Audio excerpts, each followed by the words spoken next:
Hello and welcome to this video on a topic that's very dear to my heart, bending and vibrato. In my opinion, you don't have to agree, it's the most important aspect of an electric guitarist's playing, because, you know, on other instruments like a piano, etc., you can't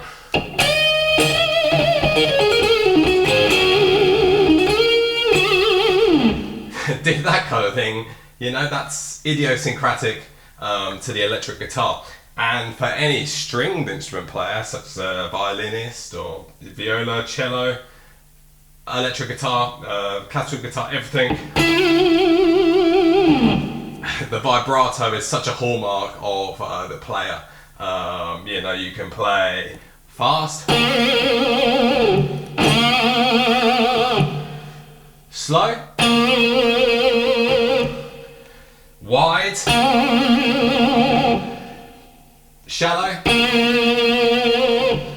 I can't.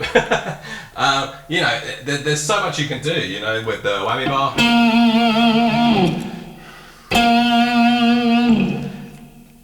Almost endless possibilities for both bending technique and vibrato, which is, you know, why it's such an important part of the, well, let's say electric guitars for today, because, you know, you can put so much of your personality, charisma into it.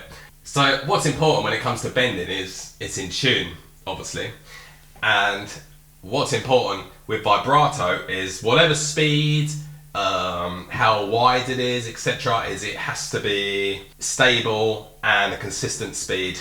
You know, so it doesn't matter if, like, whatever your tastes are. Some people really like really fast. I personally like pretty slow and wide, like a violin. You know, you think of people like Steve Morse as a very fast vibrato, maybe a bit fast for my personal taste, but it's constant. It's this constant thing. When you hear players who aren't thinking about that vibrato, and it could be this, it's kind of nervous, being pulled sharp, etc., and not a consistent speed, like that's a no-no. So let's talk about bending first, bending technique, and then after we'll talk about vibrato technique and things you can do to improve it. So bending, first and foremost, is it's in tune, right? You know. And so one thing I like to show people is, you know, choose something like an E there and bend it from first a semitone away, a tone away, a third, fourth, you know, keep going backwards. So something like this. So this E from a semitone. So you need to use your ears, you know, which is very important as a musician. It's all about how things sound. Theory is incredibly useful and it's fantastic to learn and know. But, you know, using your ears first and foremost, because theoretically, where something may be wrong, it might still sound really awesome. So, then I'm going to do a tone. So I'm just using my ears. Let's do a minor third. Major third. Let's try from the B. It gets a bit harder on a strat with more radius, but let's try from the fourth. So I'm just using my ears. And of course, yeah, when you're really used to like a string gauge that you use for years and stuff like that, of course there's muscle memory subconsciously going on like how much to bend. So the next step then will be doing a pre-bend and getting straight there. So that kind of thing, which is much harder, and that's a test of the muscle memory. So let's do that again, but an octave higher. So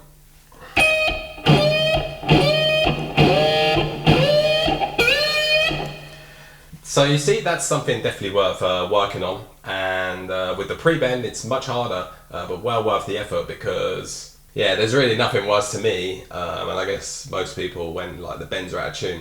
One thing that I found really important to my development early on in playing was actually getting into the blues and learning like blues licks and the blues vocabulary, and it becoming part of my playing, because you know you get so much nuance, you know.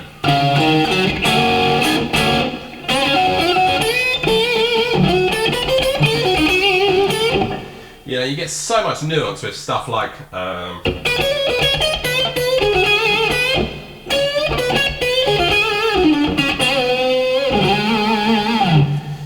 with all those little, you know, microtonal bends, and you know, just kind of like your playing becomes so much more expressive and a little bit nastier, and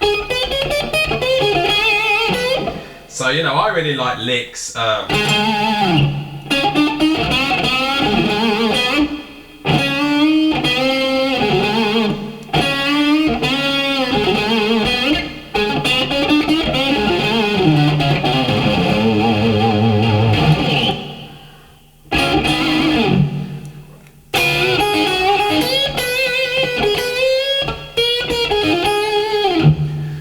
So, little licks that I know a lick that I like to do to work on these things is by playing something like this. Let's just take, you know, over a major third.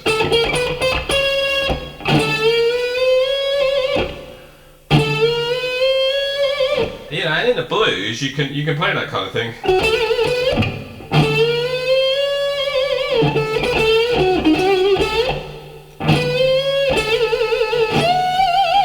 Over a dominant blues shuffle, that kind of thing, that works very nicely, combining the notes of minor and major pentatonic.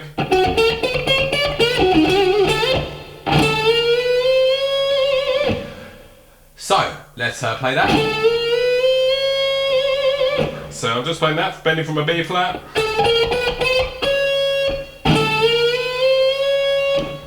And then it's much harder to come back down.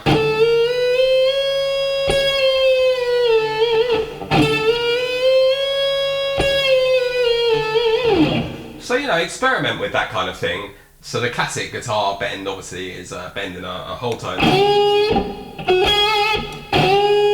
So, you know, really practice that kind of thing.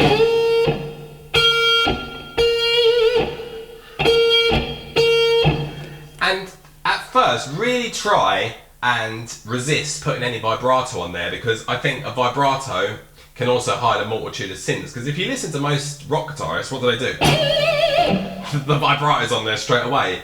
What I like to do is bend, and then I got this from Gary Moore, being a massive Gary Moore fan. You bend up, and then add the vibrato. So you're bending to the pitch. The listeners, you know, caught onto that note, and then you add the vibrato. So that's a good thing to practice as well. So when I was playing that little semitone thingy there, the temptation is to add the vibrato, but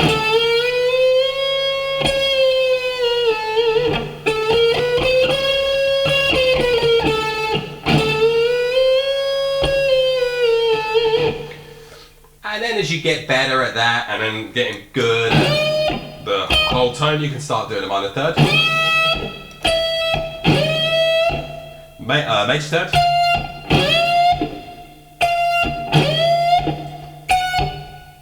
fourth, flat five. See if the Strat can do it. Not quite, chokes out. But on a flatter radius, like if I play my Charvels and stuff like that, I can do that no problem, and even a perfect fifth.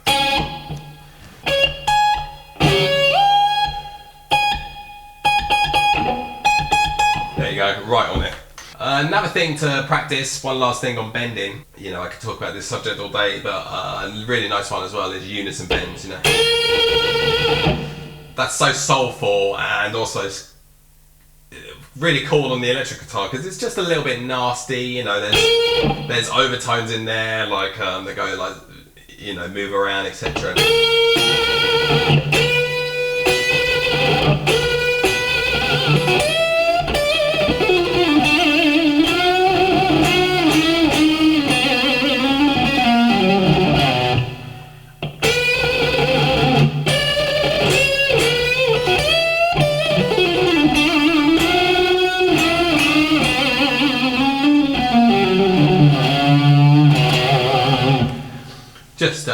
it's such a cool sound, one of the sounds of rock. The important thing with bends, obviously, is that you're confident, you're going straight for the pitch, and you do it with authority. And that comes from, like I said, building the confidence over however long that, you're not just, that's what, when I'm playing, let's play that. I'm going straight there, it's not. It's just straight there. It's not as quick as if you go. It takes a bit of time to get there, but I'm still. It's not. Next, we come to vibrato. How many times have you heard, really, or one of your favourite players or something like that, or like in some metal band, play something like this.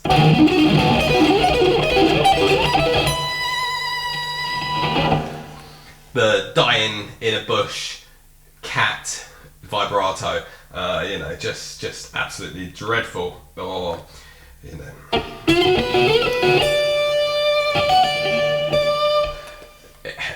your vibrato just has to, again, be authoritative and confident, and you get that confidence from it being constant. So imagine it's like, an oscillating line, it's this constant wave. You don't want it to be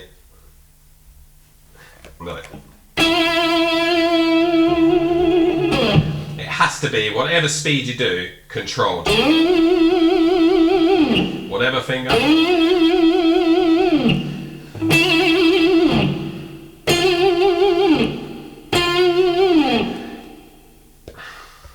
Even on a whammy bar. Has to be consistent. Whatever speed. There's so many different speeds you can do it, over metal or thrash, that kind of thing is gonna maybe work a lot better stylistically, but it's still, although it's not necessarily to my taste, I would prefer,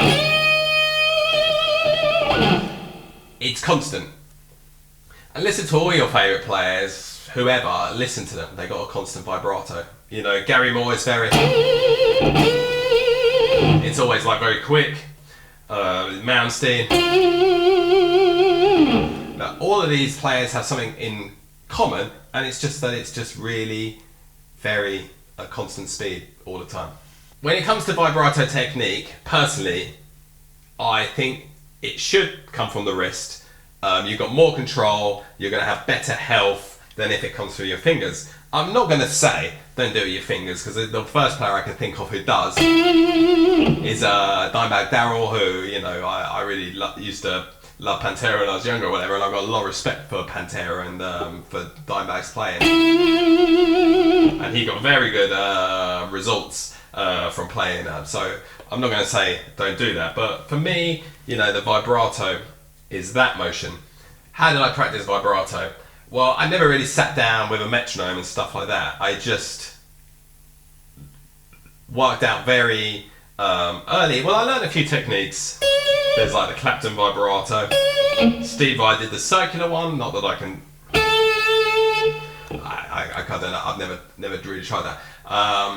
But I used to just play on every finger and listen early on after I realised, because actually from very early on, I think a big part of my playing in improving is from very early in my playing. I had a Tascam 4-track, and I actually started to record everything that I played, every practice session, etc. And my God, the vibrato, because I'd never thought about it. I guess I saw subconsciously players on TV, wiggling their fingers around when they were holding a note, without really realising what it was, and then just doing the same, and probably just putting anything on there, and it did sound something like and I realised that was like, it made my playing sound so horrendous, so I really worked on that. But I guess I would just do every finger and and practice getting a constant speed. My vibrato actually used to be a lot faster, and it's slowed down over time. It was always the same vibrato, but just faster. So you know, this is my vibrato now. It would have just been that kind of thing. Just a bit faster, but you know, I did always kind of practice on each finger. So this,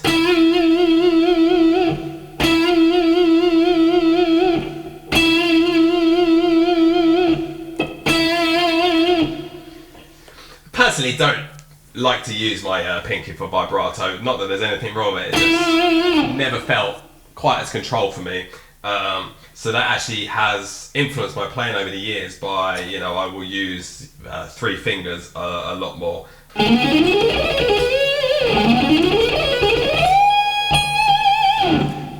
Kind of so I land on, you know, at least my ring finger. So I practice that.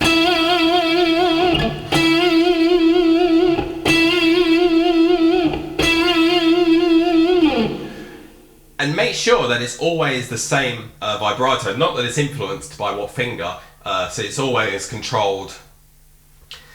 And then there's different types of vibrato. You can also go up, like a little bit like a Clapton one.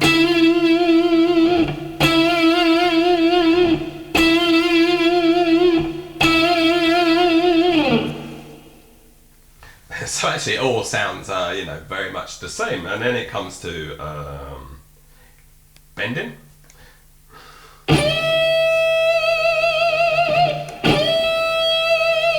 Let's get to that note again. So like I said, I will bend up to a note and then add the vibrato after.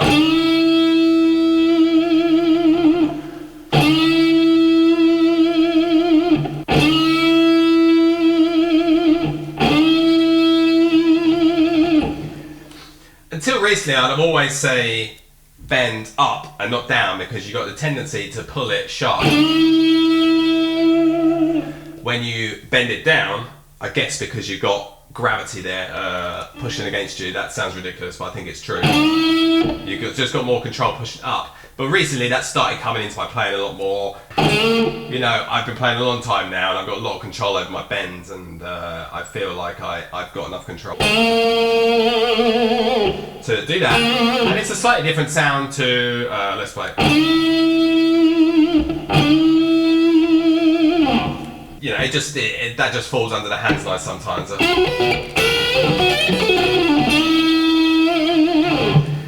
That kind of thing. But for the most part, I've always kind of told my students and other people to bend up at least most of the time, because you just got a little bit more control over there. And then it comes to whammy bar. You know, you can do whammy bar. On this Strat, I've got the tremolo deck, so it just goes down.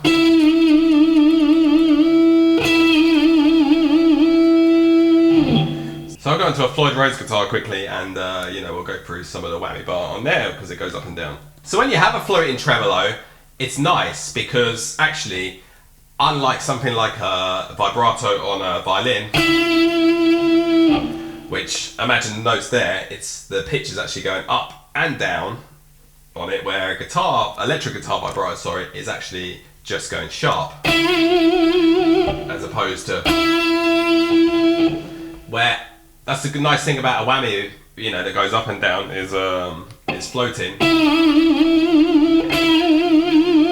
You get that more violin vibrato, which is why, because that's the problem when you do that technique on electric guitar. It's a very shallow vibrato, but you can get more of a violin on there. So that's a nice technique. You know, like I said, on my Strat I have the tremolo decked, but I still use it, but it just goes down Van Halen style, which is a cool sound in itself. Or you can have the up and down, where regular finger vibrato is actually always just going sharp, which is cool. I mean, that's the sound of the electric guitar as well, you know, that kind of vibrato. I'm going to change a note. I bet you're getting sick of that F, right? To recap.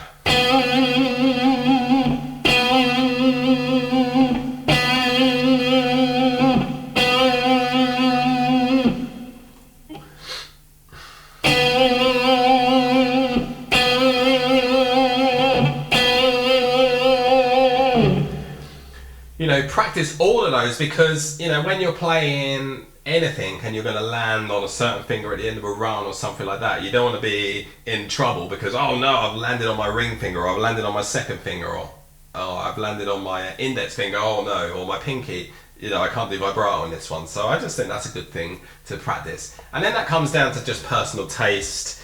Think about your personality, etc. and stuff like that. If you're insane, then maybe, kind of a faster vibrato or something like that is going to suit your personality. But if you're like a laid back guy like me who needs, a lot of caffeine to, be able to move, maybe I'm cold blooded, but I always liked, my vibrato's got slower over time, but yeah, I like that kind of, opera singer or violin, so.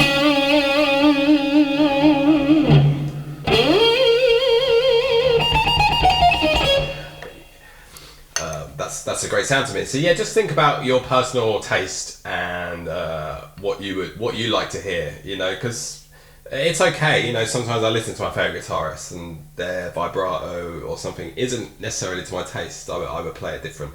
But I listen to the greats, Clapton, Gilmour, Paul Gilbert, Gary Moore, Petrucci, Malmsteen, I think as the ultimate, Uli Roth, all of these guys have incredible vibratos. I can't think of Steve Vai as well, very different, that's circular and then his whammy bar, etc.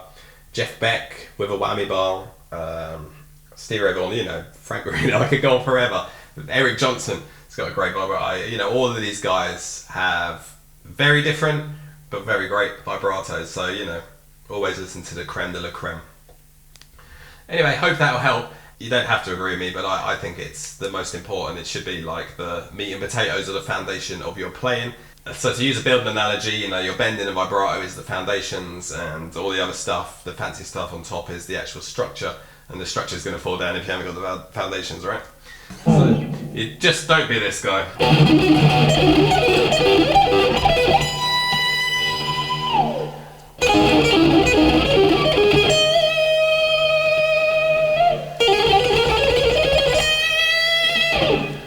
Don't be that guy. Anyway, peace.